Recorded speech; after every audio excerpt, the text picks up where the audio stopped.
Ashley, and today I'm going to tell you about some bookish worlds that I would like to visit.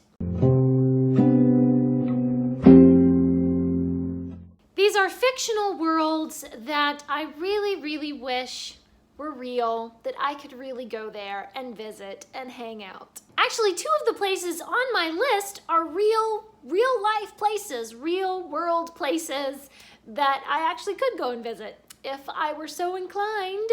If I had the money and if I was up for traveling, then I could actually go there and really see it, and my dreams would all come true. If you like this video, please do subscribe and give me a big thumbs up. It really does help me and makes me feel glad to know that you are enjoying the video.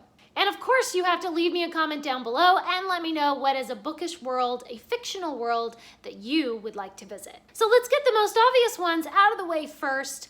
Those are going to be Narnia and Middle-earth and Hogwarts. Like, obviously, those are going to be the top three. I would love to visit Narnia, just any place in the whole world of Narnia, anywhere. I don't care if it's the seaside or one of the islands, or Calormen in the south, or Archenland, or the wilds of the north, or the beach, or the anywhere. I would literally just be so happy just to be in that magical land. Now in Middle-earth, I do have specific places that I would like to visit. Of course, I'd like to visit like Lorien and Hobbiton, obviously, the Shire. And of course, I would want to visit Rivendell and see the elves, and I would want to visit the capital city of Minas Tirith, and just be able to go through the libraries and the museums and the beauty. And I'd want to ride a horse across the plains of Rohan. There's so many great, iconic, just amazing places in Middle-earth that I would love to visit. And obviously Hogwarts. You gotta have Hogwarts on this list. I think if I were visiting Hogwarts, I would be very much like Hermione. I would just spend all my time in the library trying to soak up knowledge, and I would want to sit in on the classes and learn from the teachers. I think it would be pretty tough for you to drag me out of that library. I mean, that would really be a challenge for you, because I am not leaving. The next one on my list is Castle Glower, from the book series by Jessica Day George that starts out with Tuesdays at the Castle. The reason I would want to visit this castle is because it is magical and the rooms change around, so you never quite know which room is going to be where. As you go down the hallway, you might end up in the kitchen, you might end up in the throne room, you might end up in the stables. You kind of don't know. But there are little tricks for navigating around, like if you go down any hallway and take 2 lefts and then a right, and then climb through a window, you will end up in the kitchen pantry. So I just love how quirky and fun Castle Glower is. I would love to be there for some of those adventures. The next one is the Redwall Abbey. I love that the Abbey is full of ancient history and puzzles and legends. There's always some kind of secret staircase to be discovered.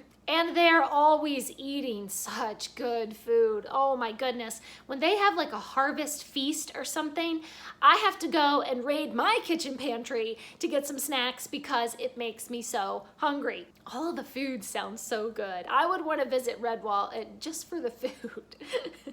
My next one is the Explorer Academy, from the Explorer Academy series by Trudy Truitt. This is such a cool series about kids who are learning to be explorers. They have classes in things like archaeology and conservationism, and they have all kinds of neat little gadgets and amazing technological advances that help them along the way. This is another place where you would be hard put to get me out of that library. And it would be so cool to be able to talk to the teachers and ask them questions after class and get inspired by all the knowledge guys.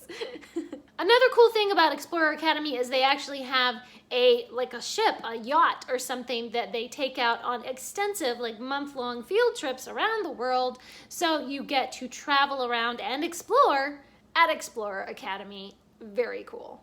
And And the next one is Wildwood from the Wildwood trilogy by Colin Meloy. The thing I love about the setting of Wildwood is that it has these very deep-rooted magical roots in the wood. There are all of these magical, amazing creatures who live in the wood, and of course they have all kinds of adventures and stuff, but I think it's just this ancient magic that really draws me in. I think I wouldn't even care about the adventures. I would just want to walk around and just see the amazing beauty of nature and the magic and the trees and the plants. I feel like when there's not adventures going on, it would be really peaceful and just gorgeous. And my next one is Luna from the Lunar Chronicles by Marissa Meyer. I would want to visit the city on the moon and be able to see all the incredible architecture and buildings and be able to look out my window and see the Earth. You know, it would just be so amazing to see a sunset that way, or moonset, I don't know, what do you call it? It would just be so incredible to visit the moon, and there's a whole civilization there, and you just have this totally different perspective on the world, on everything. I love the way that this beautiful city and the culture and everything there is described so vividly in the Lunar Chronicles. It just sounds so amazing. And the next two are the actual real life places that we could actually visit if we had the money.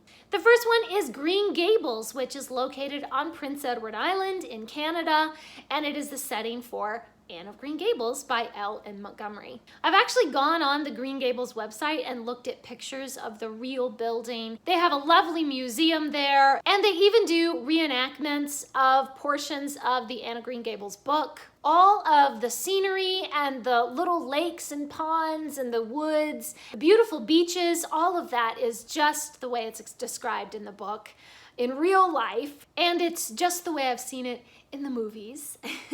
It would just be so incredible to really be there, just being completely immersed like in one of my favorite stories.